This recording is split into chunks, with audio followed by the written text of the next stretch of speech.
Welcome to the Hot News Channel, where we strip away the noise to analyze today's breaking stories. It is January 21st, 2026. And today we're really looking at the obituary of an era. It feels that significant. It does. We are diving straight into what's being called the Greenland ultimatum. And look, if you're just tuning in, you might be thinking, oh, here we go again, another strange real estate headline. Right. But we need to be very clear right from the top. Mm-hmm. This isn't just about an eccentric president wanting to, buy a big island for his portfolio. No, not at all. This is the moment the transatlantic alliance, the very bedrock of Western security for, 80 years? Officially fractured, live on stage. It's the end of the pretense. For decades, really since World War II, we've operated under this sort of polite fiction. We called it diplomacy. We called it the rules-based order. The useful fiction. A very useful one. But that idea, it died this week in Davos. We are literally witnessing the shift from a world supposedly governed by treaties and laws to a world governed by the law of the jungle. So our mission today is to connect these dots, because they are connected. We have a, frankly, surreal speech in Switzerland. We have a failed regime change operation in Iran that almost went nuclear. Almost. It's that close. And then we have the militarization of American streets right in Minneapolis. It all sounds disconnected, but it's not.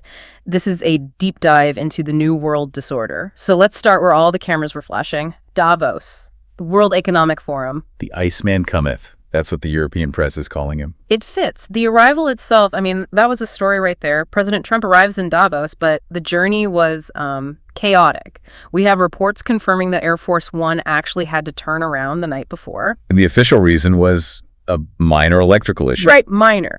But our sources inside the press cabin describe something very different. Lights flickering on and off, alarm bells, genuine panic. Which honestly sets the mood perfectly, doesn't it? Yeah. A flickering superpower running on bad wiring, arriving late to the party.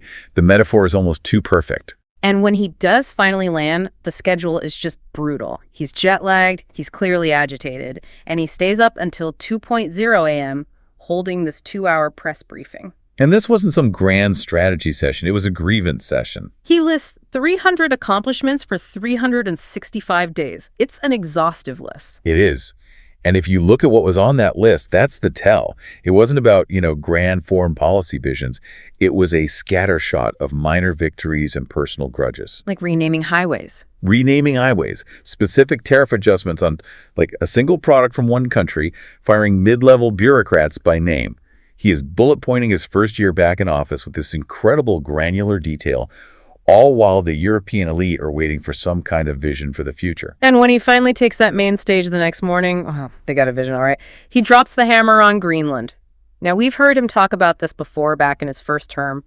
Why is this time different? Why is everyone calling it the ultimatum? It's all about the framing. It's a complete shift. In the past, it was floated as this sort of bizarre real estate deal. A purchase. Hey, Denmark, sell us the island. Exactly. Crude, but transactional. Business. This time, he framed it as a security necessity. He invoked the idea of protection. Okay, let me quote him directly from the Davos stage, because the wording here is so specific. He said, "It's the United States alone that can protect this giant mass of land. All the United States is asking for is a place called Greenland." And then came the line. Then came the kicker. He said, "You can say yes, and we will be very appreciative, or you can say no, and we will remember." We will remember. That's the line that just froze the entire room. In the language of diplomacy, that is not a negotiation. That's a threat. It's pure mob movie stuff. Nice little island you got here. Be a shame if something happened to it. It's mafioso American leadership. Yeah. And what he's doing, which you have to understand, is he is fundamentally reframing NATO in that one sentence. How so? Well, think about Article 5 of the NATO Treaty. It says an attack on one is an attack on all. It's mutual defense. It's unconditional. The cornerstone of the whole thing. It is the whole thing. And Trump is just ripping it up. He's saying, no, security is a service. It's a service the U.S. provides, and the payment for that service is territory. He's telling Denmark, and by extension the entire EU, you are vulnerable, and if you don't give me the strategic assets I demand, maybe I won't be there to pick up the phone when you need me. And this is all happening while Europe is already terrified of the conflict on their eastern border. But then right in the middle of this menacing, very clear ultimatum, we get the gaffe. The confusion. He kept referring to Iceland instead of Greenland. At one point, he's talking about, and I'm quoting again, Leif Erikson's 1,000-year-old boy. It was just disjointed. Some of the observers in the room, analysts we've spoken to, they described his cognitive state as like watching sugarcane dissolving in tea. Wow. Just losing its structural integrity in real time. And this raises a truly terrifying question for the leaders sitting in that audience, for Scholz, for Macron, for all of them. Is this the madman theory of geopolitics? Explain that for us. What is the madman theory? The madman theory is a strategy where a leader intentionally acts irrational, unpredictable, volatile to scare adversaries into giving them what they want. Nixon used to try to do it with the Soviets. The idea being, don't mess with him, he's crazy, he might actually push the button. Precisely. So, is Trump doing this on purpose? Is it a brilliant, calculated move to keep Europe completely off balance? Or is the President of the United States, the man with the nuclear codes, actually losing his grip on reality? And looking at the faces in that crowd, they did not look like they were trying to solve some clever strategic puzzle. They looked scared. They looked terrified. There was no euphoria in Davos this year. You know, usually it's this big self-congratulatory cocktail party for the global elite. This year it was a funeral. It was all gloom and fear. And you could see it in the behavior of the European leaders. Emmanuel Macron, for instance. Oh, the sunglasses. We have to talk about the aviator sunglasses. Indoors and outdoors. Yeah. He never took them off. He's walking around Davos looking like he's trying out for a role in Top Gun. Maverick. What was that about? Is it a medical issue? Well, the official reports are very vague, something about a possible eye infection. But, you know, in diplomacy, optics are everything. Some analysts think it's a stylistic pivot. He's trying to look cool, trying to look detached and tough in the face of this American aggression. Just trying to match the tone? Maybe. But honestly, to me, it just symbolizes the total disarray. You have the president of France, one of the supposed leaders of the free world, wearing sunglasses inside a conference hall. Is he trying to hide weakness? Is he hiding fear?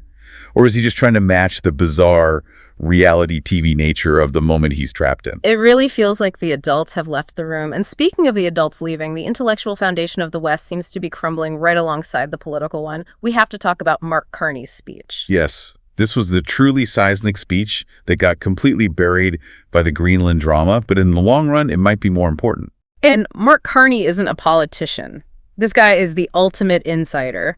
Former governor of the Bank of England, former governor of the Bank of Canada. He is the financial plumbing of the global system. He is the system. And he stands up at Davos and essentially delivers the eulogy for American-led globalization. He did exactly that. He said, and I'm quoting him, "The rules-based order is fading." And then he pulled out a quote from Thucydides, the ancient Greek historian. He said, "The strong can do what they can, and the weak must suffer what they must." I mean, to hear that quote at the World Economic Forum of all places, that's just bone-chilling. It's devastating. Because the whole point of the rules-based order, the system built after World War II, the UN, the WTO, the idea that big countries can't just gobble up small countries, all of it was designed specifically to prevent that Thucydides quote from being reality. And Carney is admitting it's over. He's admitting that the order was maybe a pretense all along, but a useful one. And now the United States, the architect of that order, is actively choosing to rupture it. So if the U.S. is now the strong, doing whatever they want, where on earth does that leave Europe? It leaves them in a state of panic. It leaves them realizing that the dangerous potential enemy they need to hedge against, it isn't just Russia anymore. It might actually be Washington. And that's leading to a pivot that I don't think anyone ever thought we'd see. It's unthinkable. We're getting credible reports that Keir Starmer in the UK and Macron in France are, and this is the word being used, begging China for deeper economic integration. Traditional core U.S. allies are turning to Beijing for help. What choice do they have? I mean, really, think it through. If the United States is going to hit you with crippling tariffs, demand your territory like Greenland, and openly threaten to abandon NATO, your entire security and economic model collapses overnight. So their only survival strategy is to pivot. Their only answer is east. They're looking to Beijing to save them from the economic destruction being caused by their oldest, closest ally. That is a total, fundamental realignment of the global chessboard. But if you want to see just how deep this collapse of trust really goes, we have to look even closer to home. The most shocking example, and I honestly had to read this report twice because it sounded like fiction, is coming from Canada.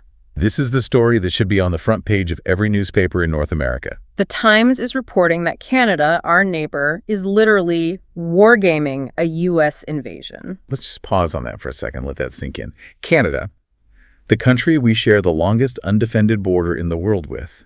Their top military chiefs are running simulations on what to do if the United States military crosses that border. And the details of these war games are very specific. They are not modeling a conventional tank battle on the prairie. No, because they know they'd lose that in a day. They are modeling a Mujahideen-style insurgency. Asymmetric warfare.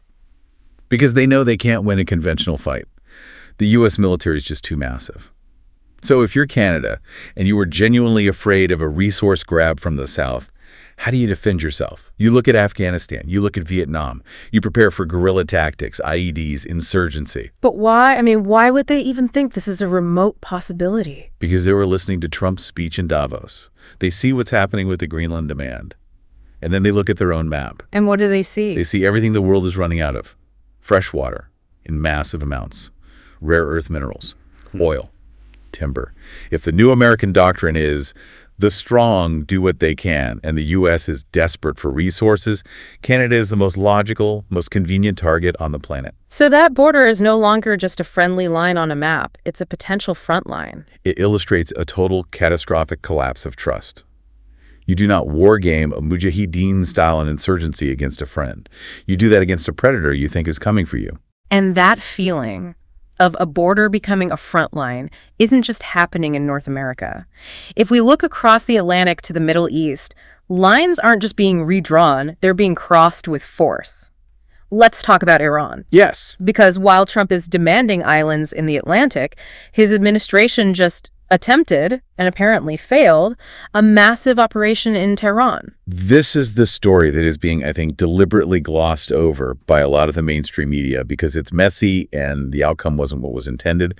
But the details coming out from intelligence insiders, people like Larry Johnson, are absolutely explosive. The public narrative was supposed to be simple: regime change. Right. For weeks leading up to that flashpoint on December 28th, the story we were being fed was that the Iranian government was on the brink of collapse. Trump himself was tweeting about thousands of protesters being burned alive. But that's not what the data is showing now that the smoke is cleared. Not at all. And this is where we need to look at the analysis from people like that former CIA analyst Larry Johnson and also the geopolitical commentator Patrick Henningsen. They are pointing out that this was not some grassroots student protest. This has all the hallmarks of a Maiden-style operation. Okay, let's unpack that term for our listeners. When you say Maiden-style, you're referring back to the 2014 revolution in Ukraine, correct? I am, yes. The argument is that back in 2014, Western intelligence agencies leveraged legitimate internal protests, but then they funded specific groups, provided logistical and communication support, and essentially steered the protests into a violent coup to topple a pro-Russian government in Kyiv. And Johnson's analysis is that the exact same playbook was just run in Tehran. Exactly. And likely using the MEK, the Mujahideen Khalq, as the proxy force on the ground. The MEK is an incredibly controversial group. To put it mildly. For a very long time, they were officially on the U.S. State Department's list of foreign terrorist organizations. Yeah. They have history of assassinations, bombings. But in recent years, they've been rehabilitated. Rehabilitated by Western hawks, yes. They're now presented as a democratic alternative to the current government. But on the ground in Iran, they are widely viewed by the government and much of the population as armed insurgents and traitors. And the key detail in this operation isn't just the people on the ground, it's the technology they were using. We're hearing about Starlink terminals. This is the part that reads like a spy thriller, but it's real. Multiple reports indicate that a significant number of Starlink satellite internet terminals were smuggled into Iran in the weeks prior to the uprising. And why is that so important? Because the Iranian government's standard move in any protest is to shut down the internet. Kill the communications, kill the coordination. It's their go-to move. Exactly. Yeah. But if your operatives on the ground have Starlink, you completely bypass the state-controlled blackout. You have independent, high-speed satellite command and control that allows for highly coordinated, simultaneous attacks on police stations, military checkpoints, and government buildings. That's what turns a scattered riot into a coherent military operation. And the casualty numbers, they reflect that intensity. The Iranian Foreign Ministry is now citing over 2,400 of their security forces killed. 2,400. Just think about that number for a second. 2,400 police officers and besieged militia members dead. You don't lose that many armed personnel to, peaceful students holding signs. That number points to snipers, to organized ambushes. That is urban warfare. So we have a coordinated, technologically enabled insurrection. But here is the critical point in all of this. It failed. The government didn't fall. The military didn't defect. The people didn't rise up in support of the MEK. It failed. And that failure puts the United States in an incredibly dangerous position. They went all in on this covert action. They clearly expected the mullahs to flee to Iran. They didn't. And now the U.S. has this massive military buildup sitting in the region. The aircraft carrier USS Abraham Lincoln is in the Gulf. We have refueling tankers prepositioned in Qatar. They were all positioned for a victory lap that never happened. So what's the next move? This is the terrifying question. The U.S. faces a choice. You either back down and look weak, which we know this president despises more than anything, or you escalate. You escalate to direct kinetic war. And this is where Colonel Larry Wilkerson, who was Colin Powell's former chief of staff, is sounding the alarm. He's talking about the push for decisive options. And in Pentagon speak, decisive is a very loaded word. It often implies removing the enemy's capability to respond entirely. Wilkerson genuinely fears this could mean a limited nuclear option is on the table. Nuclear, that just seems unthinkable. Is it, though? Think it through from their perspective. Your conventional coup just failed spectacularly. You probably can't invade with ground troops because Iran is too big, too mountainous, too populated. So how do you neutralize them? You destroy their nuclear sites and their military command and control in a single overwhelming strike. And Israel has been pushing for exactly that for years. For decades. But Iran isn't bluffing this time either. The Iranian foreign minister took the extraordinary step of writing an op-ed in the Wall Street Journal, and in it, he says they will, quote, fire back with everything we have. That's a change in tone. It's a huge change. The restraint we saw from them in 2025 is gone. Last year, they fired missiles that were mostly symbolic. They telegraphed their hits to avoid U.S. casualties. Right. Now, they are saying if the U.S. strikes, they will target every energy production facility in the Gulf. They will attempt to flatten Tel Aviv. They will hit every U.S. base in the region. We are walking on an absolute razor's edge. So we have a failed coup in Iran, a geopolitical shakedown in Greenland. Let's pivot to Venezuela, because if Iran was the stick, Venezuela seems to be getting a very, very confusing carrot. It's certainly the strangest photo op of the year so far. Yeah. An absolute political bombshell. He has pictures of the CIA director, John Ratcliffe, in Caracas. And he's shaking hands with Delcy Rodriguez, who is the vice president of Venezuela. Smiling for the cameras. I mean, just a few weeks ago, we were openly threatening to kidnap President Maduro. We had a $15 million bounty on his head. And now our CIA director is down there for a friendly photo op. It is a nuclear bomb of an optics disaster for the hardliners in Washington who have been screaming for Maduro's head on a spike for years. But it reveals the absolute pure cynicism of this new world order. So what is actually happening there? Because for a while there were rumors that Maduro had been captured. No, that was just wishful thinking from the opposition. Sources on the ground, people like Jackson Hinkle, are clarifying what's going on, a very complex internal shuffling. Yes, some key figures are being pushed out. Alex Saab is gone. Freddy Yanez is out. But the real power, the guy with the guns. Diosdado Cabello. He controls the police, the intelligence services, the SEBIN. He is still there. He hasn't moved an inch. So Maduro's still in power, Cabello is still holding the gun, and the CIA is paying a friendly visit. Why the sudden change of heart from the U.S.? Oil. It is always, always oil. But you have to notice the mechanism here. This is not the free market opening up. Chevron is proceeding with its operations, sure, but Trump's administration is directly dictating who gets that oil. It's not let the market decide, it's the president decides. Exactly. It just reinforces that law of the jungle theme we started with. Yeah. The U.S. wants the oil to try and keep gas prices down before the election. Venezuela, for its part, looks at what's happening in Gaza. It looks at the brink of war in Iran, and it wants to avoid being gazified, leveled to the ground. So they're dancing with the devil. They're dancing with the devil to survive. It is transaction over principle. This has nothing to do with democracy in Venezuela. It is about securing resources through raw coercion. Which brings us full circle back home. Yeah. Because if our foreign policy is becoming the law of the jungle, it seems like that exact ethos is being imported directly onto American streets. We have to talk about what's happening in Minneapolis. This is where the war truly comes home. The situation there is escalating beyond protests. We have credible reports of a revolt, and not by citizens, but by the Minneapolis Police Department against ICE, the Federal Immigration Enforcement Agency. This is just unprecedented. You have local law enforcement in a major American city openly clashing with armed federal agents. That is a constitutional crisis playing out on the pavement. And there was this one specific incident that seems to have been the spark. It involved an off-duty Minneapolis police officer. She's a person of color, a U.S. citizen. Right. She was boxed in on the roadway by unmarked vehicles full of ICA agents. They didn't know she was a cop. They just saw a person of color and jumped out, demanding to see her papers. Just think about the implications of that for a moment. An off-duty police officer, herself a part of the system, is being profiled and stalked by federal agents who are operating like a lawless paramilitary force in her own city. If a cop isn't safe from this kind of dragnet, who is? It's terrifying. It's creating what political philosophers call a Hobbesian world of fear. This is no longer about immigration enforcement. This is about establishing federal dominance through intimidation. And it's turning deadly. We have the report of Renee Good, a woman who was shot by an ICE agent during one of these confrontations. A physician who was on the scene said she had a pulse for 8 minutes after she was shot. 8 minutes. But the agents refused to let anyone near her to administer aid. They created a perimeter and let her bleed out on the street. That is the tactic of a war zone, of an occupying army, applied to an American city. It sends a very clear message. Federal power is absolute, and compassion is a weakness. And when you combine this kind of brutality on the streets with the just out-of-touch rhetoric from the administration's economic team, you see this total disconnect from reality. You're talking about Scott Bessent, the Treasury Secretary. Exactly. He's at Davos, surrounded by billionaires, drinking champagne, and he's asked about the housing crisis back home. And he has his let them eat cake moment for 2026. He says, and this is a direct quote, maybe your parents for their retirement have bought 5, 10, 12 homes. 5, 10, or 12 homes. Who is he talking to? Who is that? He's talking to his peers in that room.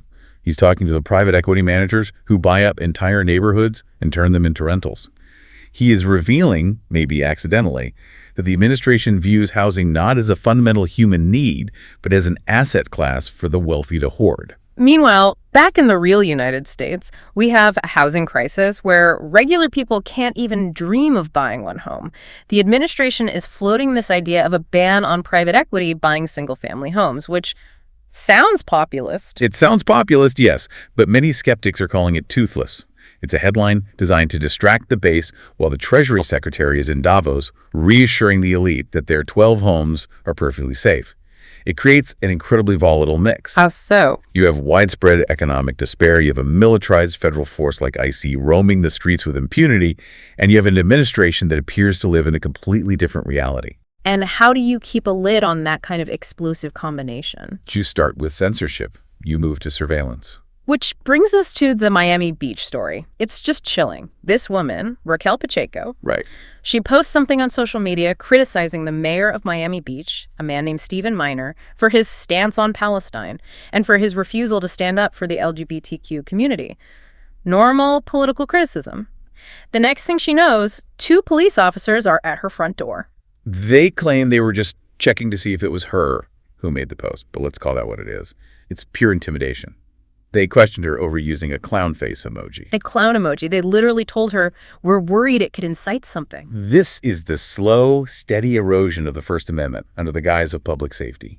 And it mirrors exactly the kind of authoritarianism that the U.S. claims to be fighting against abroad. You criticize a local leader, the police show up at your house. That is not how a free society is supposed to function. It feels like everything is for sale, including our basic rights. And speaking of things for sale, we absolutely have to talk about the Board of Peace. The privatization of geopolitics itself. This is really the final piece of the puzzle, the logical conclusion of this whole worldview. This is President Trump's proposal for managing the reconstruction of Gaza and Ukraine. It's not the UN, it's not a treaty organization, it's a board. And the rumors circulating are that it operates like an exclusive country club. With a very steep entry fee. The reporting we're seeing suggests the buy-in to get a seat on this board is $1 billion. $1 billion to sit on the board that gets to decide the fate of entire nations that have been destroyed by war. And look at who is running it. Steve Witkoff, Jared Kushner. These are not diplomats or statesmen. They are real estate developers. They are flying to Moscow, they are flying to the Middle East, and they are not looking at these regions as humanitarian disasters. They're looking at them as distressed assets. Condos in Gaza, hotels in Albania. It's exactly that. Kushner has been very open about the great waterfront property potential in Gaza. This is the ultimate, purest expression of the Trump doctrine. Everything is a deal. War is just the demolition phase for a future real estate development. And while they're in five-star hotels discussing these business deals, the reality on the ground is just brutal. We have reports this week of the Israeli military literally bulldozing the UNRWA headquarters in Jerusalem. So you have the physical destruction of the main UN agency responsible for humanitarian aid, the erasure of the international infrastructure happening at the exact same time that the Board of Peace is discussing future profit margins. That disconnect. It defines this era. Okay, let's try to pull all of this together. We've covered a massive amount of ground here. Davos, Iran, Venezuela, Minneapolis, this Board of Peace. What does it all mean when you put it together? Well, if you connect the threads, Greenland, Iran, Venezuela, and Minneapolis, they really only tell one coherent story. It is the story of a superpower that is flailing. The United States is consciously replacing its global influence with raw force. It's replacing the pretense of rules with pure transaction. So we've become an unpredictable actor on the world stage. Worse than unpredictable. We've become the actor that our own allies, like Canada and the EU, actively fear. They are literally wargaming against us. At the same time, our adversaries, like Iran, are preparing not for negotiation, but for total war. It really does feel like the West, as we understood it as a unified political entity, died this week in Davos. I think it did. We are now in a free-for-all era. Safety no longer comes from international law or treaties. It comes from leverage. Do you have oil? Do you have $1 billion to buy a seat on the board? Do you have nuclear weapons? That is what matters now. Nothing else. And that leaves us with a final, provocative thought to end on today. Here's the question that I am left wondering. If Canada, our polite, quiet, hockey-loving neighbor, is seriously wargaming a Mujahideen-style insurgency against a U.S. invasion, and if Minneapolis police are in open revolt against federal agents in our own streets, who exactly is the enemy in 2026? Is all this chaos being imported from abroad, or is it being manufactured right here from within? That is something to think about. If you found this analysis valuable, hit the plus or follow button on your podcast app and give us a like. Subscribe to the Hot News channel for more deep dives. Until we meet again, goodbye.